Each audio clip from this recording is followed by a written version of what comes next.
give you a little bit to take your mind away from that before the final aspects of the presentation. So here I was asked to talk a little bit about what we're doing, where we're going with the NTTA.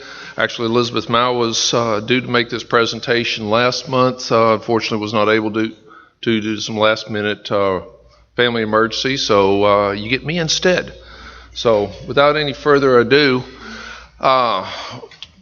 start off talking a little bit about the NTTA organization. We're actually been seeing some change in our organization this year.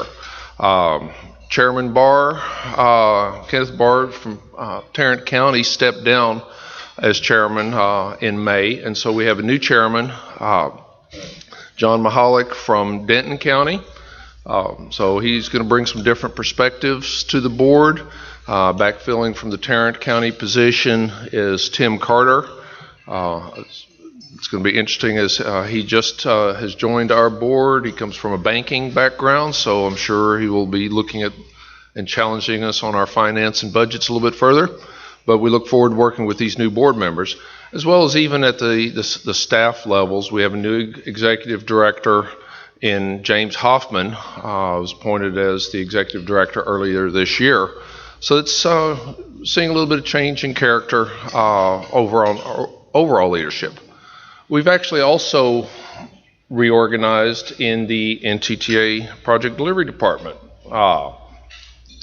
Has had the challenge of several retirements at the end of last year, so reorganized a little bit in how we're doing it. Myself, I'm got the challenge now of not construction, the right-of-way, the operations, all the maintenance engineering and such. Kelly Johnson runs our design and planning side, and Tony Lucido in our visual quality and landscape. So you can kind of see how we've set the leadership up there. And also you'll see some of our major consultant programs, and I'll talk about those a little bit further later. Our GEC, PEMC, MMC, and CEC, and kind of where their primary reporting locations are. So it's done a little bit of change in project delivery, and part of that is we've got a lot of projects to deliver, and how are we going to deliver those? Because that's the total staff right there, all the way from advanced planning through construction. So we're using consultants quite a bit to help us deliver all the work that's out there. And there's no shortage of work. Let's see if I can get this thing to behave. There it goes. So, a little bit by the numbers, there's a lot of work that's, the transactions and the drivers on the road, and it continues to grow. We've got some 5 million active tags that are out there. 10.5 million customers that we work with on annually through that, and all that leading to about 2.5 million transactions a day that occur on the roadway, and it's ever growing. So it's a significant amount of transportation. So part of that is the growth. It keeps coming. How do we respond to that? And a big part of that is we work from a 5-year capital plan. If you're truly bored one night, this is out on our website. It is a great insomnia cure, but you can show where all the money is it shows where all the money will be spent over the next 5 years. And we're working, even with 10 and 20-year plans but this is near term, where the monies are budgeted, where we plan to go forward, everywhere from whether it's the engineering projects, IT, everything that we do as part of our transparency to get all the information out there. So let's talk a little bit further about the roadway programs out there. Just in the next 5 years, we've got about $1.5 billion of capital improvements that we're seeking to do on the roadway system. And that's just basically what the board has said, go forward and do these projects. And there's still more out there on the horizon. Some of those that you see out there in orange, such as widening Chisholm Trail or extending PGBT off to the east and south, those aren't even part of that 5-year plan yet. This is largely plowing money back in to our existing system. And so looking at what some of those projects are, that would go forward. I'll start with the Dallas North Tollway. This corridor's the backbone of NTTA system. It's the roadway that helped build the NTTA and the core strength it is today. Continues to be one of the most actively traveled roadways in the system. So if you've been through there, you've noticed we've done a recent widening through the Plano area and even south of Plano down towards 635. Now we're looking north. We've got widening through Frisco. Currently working through the environmental schematics for that. That'll be turning into design and subsequently construction management opportunities. And you see some of the, not read all the dates to you, expect that you can catch up with them, and I'm sure the presentation will be available later also for you to capture that information. Continuing north. Extending the Dallas DNT over 380. TxDOT is finishing up their work, bringing 380 to bridge the Dallas Parkway, that second level. It's open to traffic. We're going forward over on third level. We're in the selection. We'll be imminently issuing out RFQs. Actually, I'm sorry, the RFQs are on the street for the construction management material testing. On this, construction to be bid shows there in August. We'll advertise construction, and so ultimately that turn is that we'll be turning dirt first of next year. That's about 3,800 feet of bridge, 8 lanes wide. Significant project on there. Continuing further north, taking the Dallas North Tollway into Prosper and up to Salina. Again, working with the planning phase. We're underway through that, getting that kicked off. Design middle of next year. That's probably going to turn into multiple design contracts followed by construction. At this point, we still think that's probably going to be a hard bid, design bid build program. We'll look at design build as to see whether it's feasible on this quarter, make those evaluations during the planning process. Some more to be determined there in the next 6 months.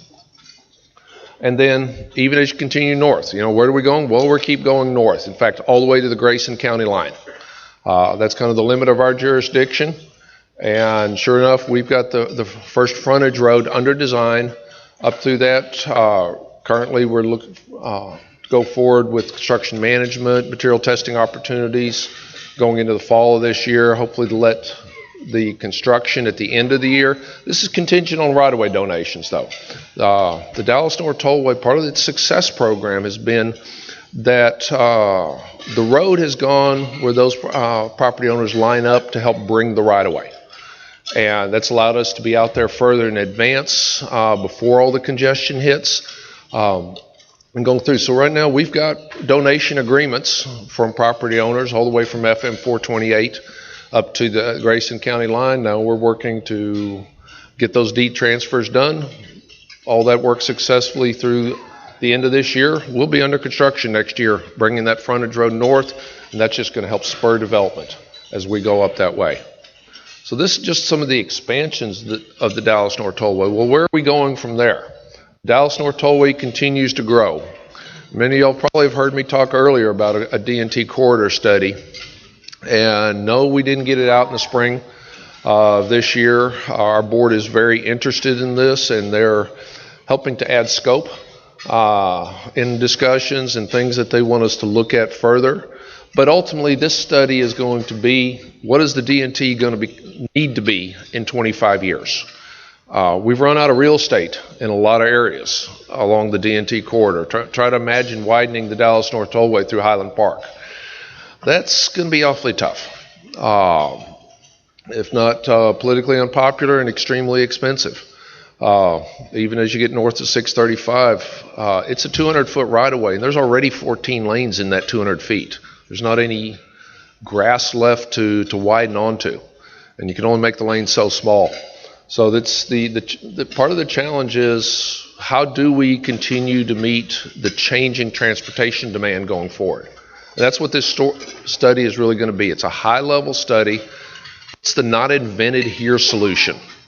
What is other parts of the country or other parts of the world doing that we need to look at, as alternate solutions? How can technology improve this? And then even we got to look, what's the changing demographics doing to us? Collin County is growing by leaps and bounds. We've already seen on the D&T that the, quote, reverse commute is as heavy, if not at times heavier, than the traditional commute to downtown, to and from downtown. So the growth is going north. That's even going to continue. What is the changing demographics doing to us? The younger generation, that relies on transportation on demand, the Uber, Lyft phenomena, and ultimately autonomous vehicles. What's that going to do to us in a travel patterns? And that's where our challenge is. Historically, we've always looked to the past to project the future. The way transportation is changing, that may not be the solution here. So that's really what this study is going to try to do, is look to see where we're changing and help inform projects that we will need to go forward. But we also need to plow back into the system. You saw some of the expansions. There's also rehabilitation and improvement. I'm going to touch on that in a couple places. South end of the Dallas North Tollway, we just finished replacing median barrier in that section. South end of the D&T is 50 years old now, and this year, so we're dealing with some aging infrastructure aspects. We replaced median barrier, now going north to replace median barrier through that. The precast barrier was a great solution at the time. It's getting beat up. It's difficult to maintain. So go in and do that replacement, as well as doing some other aesthetic enhancements between 635 and the Bush Turnpike. That project scheduled to go to work early next year. We're also looking at some retaining wall stabilization programs. So we've done a thorough assessment and inventory of retaining walls throughout our roadway system and found some that we got concerns as to whether they'll truly hit their design life. So we're doing some stabilization work on these projects to ensure that, yes, we do get the full performance life out of these and we're not having to deal with any catastrophic events at a possible future date. Now, so I talked about the Dallas North Tollway. You see a lot going on in that corridor. Well, if you've been driving the Bush Turnpike, you've seen we've been doing a lot there. We finished widening from State Highway 78 over to Dallas North Tollway. It's under construction from Dallas North Tollway to 35.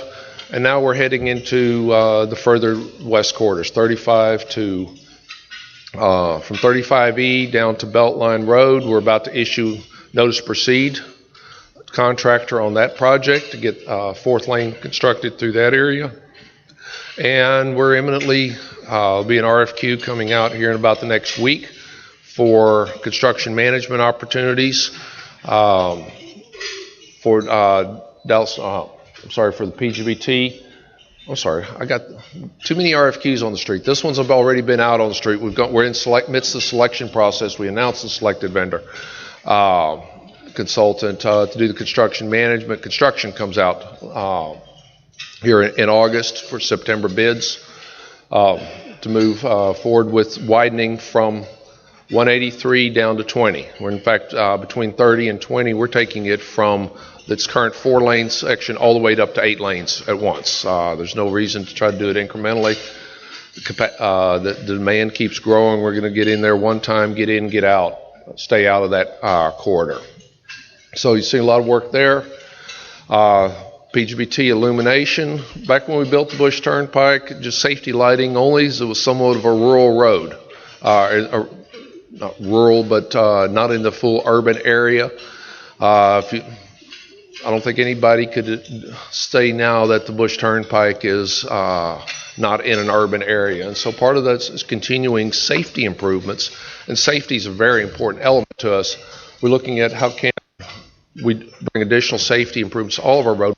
One of the ones we identified was it's time to put continuous illumination on the Bush Turnpike. We've had an RFQ on the street. Those were just due last week. We'll be going through the selection process, and this is probably going to turn into multiple construction contracts and related management opportunities somewhere here in about the year and a half, 2 year time frame. We've got approximately 50, anticipating this is about $50 million worth of lighting work. It's going to be a huge amount of lighting work that's going to occur in this part of the corridor.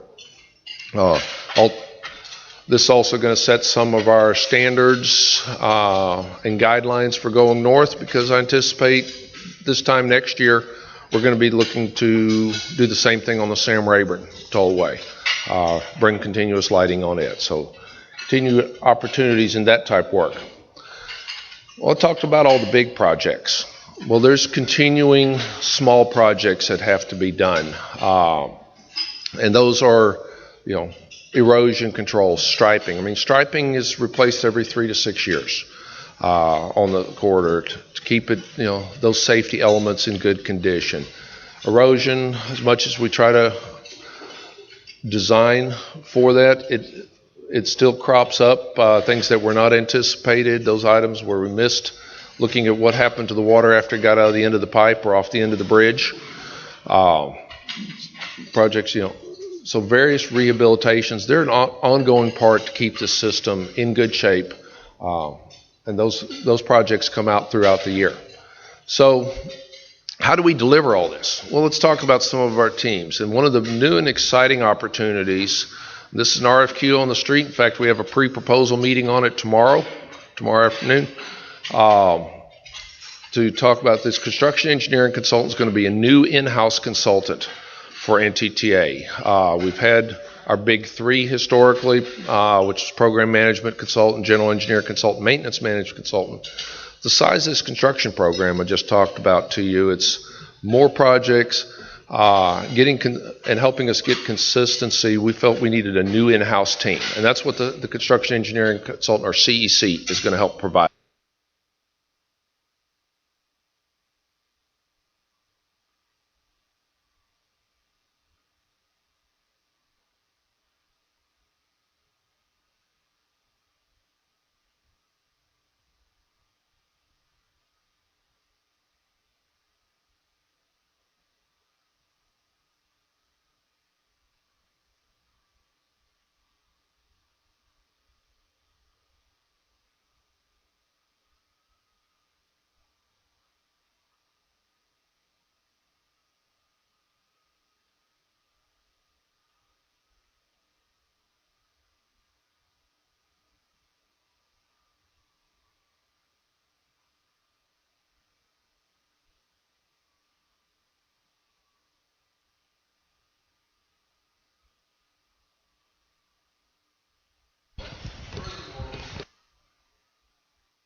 It doesn't diminish, because in fact we still need a couple of other large consultants to help us do the work.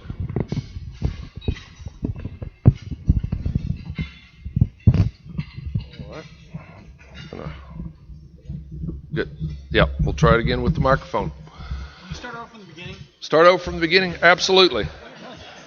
No. Well, hopefully everybody heard that last bit on the CEC. Otherwise, like I say, come join us tomorrow.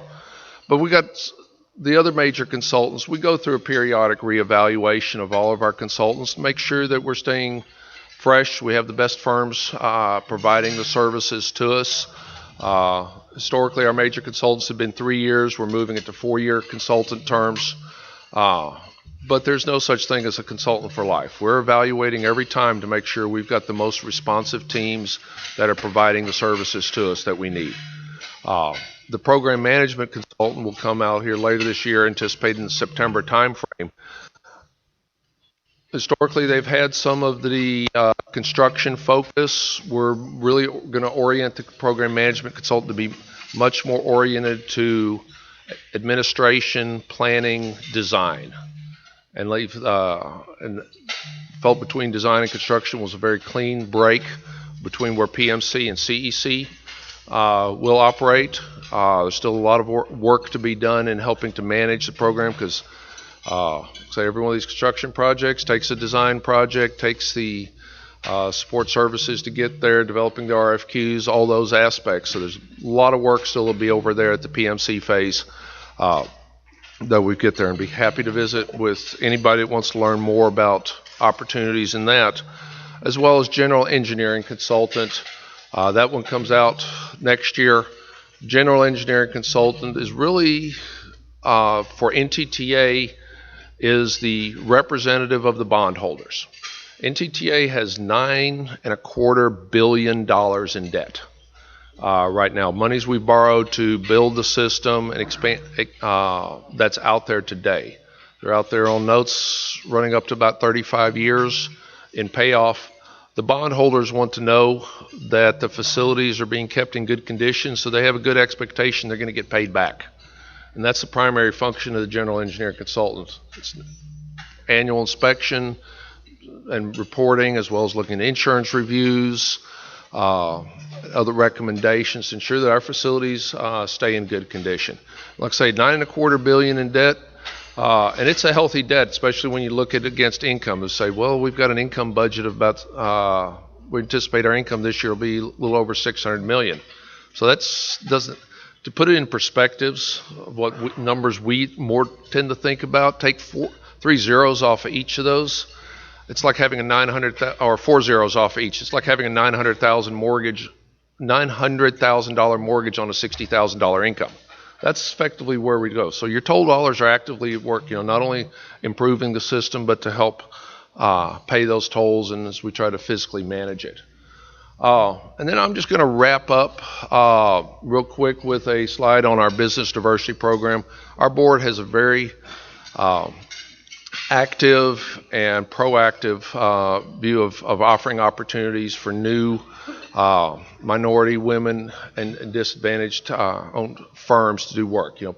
Approximately a third of our dollars spent last year or in 2017 was to MWDBE firms, whether in consultant, subcontract, or prime roles. So it's a significant part of our system. And if you're interested in learning more about that, come to we've got periodic vendor outreach systems. We've got the second Wednesday, as in this coming Wednesday, monthly chat meetings. Those are at 10 a.m. second Wednesday at NTTA in our boardroom, to hear more about opportunities and stay current with that. And our road program, and I know a number of firms here are alumni of the NTTA road program. That is the Mentor Protege program. And Moses Ito and our organization would be happy to speak with you more about that. So kind of an overview of NTTA, where we're headed with projects. Be happy to answer questions. And take your questions now. Thank you. You guys have questions. Don't be shy. Got about 8 minutes. Got one right here. Okay. What changes are you making to your wall design based on the CCBC program? The question was changes made to wall designs based on PGBT. And so unfortunately, we had a couple wall failures back in 10 plus years ago on the Bush Turnpike. Down one in Carrollton, one down in the Irving area. And as we started investigating the wall systems, realized that there had been some bad practices in the past in how MSE walls were constructed up here in this area. MSE walls were originally designed, and I'm sure there's been other technical presentations on this, but they were largely designed for granular soils. And adaptation into some of the, especially our heavy clays, the Eagle Ford clays, not proper consideration wasn't necessarily always taken in design or in construction. to properly have them adjusted for that. There were a lot of things contractors missed along the way, so that's part of why we're doing some wall stabilizations. We really pioneered a lot of work, and TxDOT's actually adopted a lot of what we've done. Those of you involved in wall engineering notice that TxDOT standards have changed dramatically in the last few years, and that's largely work that, as we were sharing what we were finding with TxDOT, and the realization that MSE walls were largely being designed internally, especially by the manufacturers, and not really looking as much at what the surrounding conditions are. So now as a designer, you're being asked to put a lot more into those wall designs. Some of those that were around 20, 25 years ago may have recalled that, TxDOT was going, the MSE walls are designed by the vendor. All you need is line and grade. We're asking, everybody's asking the engineering community to do more now to design them specifically to location. The TxDOT standards reflect that. The NTTA standards reflect that. So hopefully going forward, we're recognizing, MSE walls are a good system, but they have to be used smartly. And I think that's where we're headed. Bob, how much farther will the DNT extend north eventually? Well, there are lines on the map to take the Dallas North Tollway all the way up well into Grayson County. We've been talking with Grayson County for some 20 years about alignments going north, and there are some that are on the map right now that as the extension we're doing is going to be hard up on the Denton-Collin County line. Grayson County, they have their own RMA, so it kind of limits our ability to expand in there, but we're working closely with them in partnership. They have alignments that will bend the roadway back to the east, eventually maybe tying into US 75 near Sherman. On that, the Parent Air Force Base has been long on the plan for Grayson County to be used as a future regional airport hub, similar to the way Alliance is, because they've got rail, they've got the major roadways. The Parent Air Force Base could become the next Alliance airport. That's been one of the visions that Grayson County's had. And so bringing the Dallas North Tollway up there would help bring another roadway system with 75 on the east, Dallas North Tollway to the west. That's potentially where some of that future is going. How about PGBT? Will it ever extend further south from the eastern and western extension? Well, and the first slide that I had up, we're working with TxDOT. Right now they have the leadership to do the environmental for what's State Highway 190 from I-30 in Garland, where Bush Turnpike ends, take it all the way down to 20, including interchanges at 80. Tolling is being considered as an option through that environmental role. Should tolling choose to be the proven path, NTTA will be the one asked to step up to help deliver that. Right now, and so TxDOT's in that leadership, is, like I say, again, as the tolling goes forward.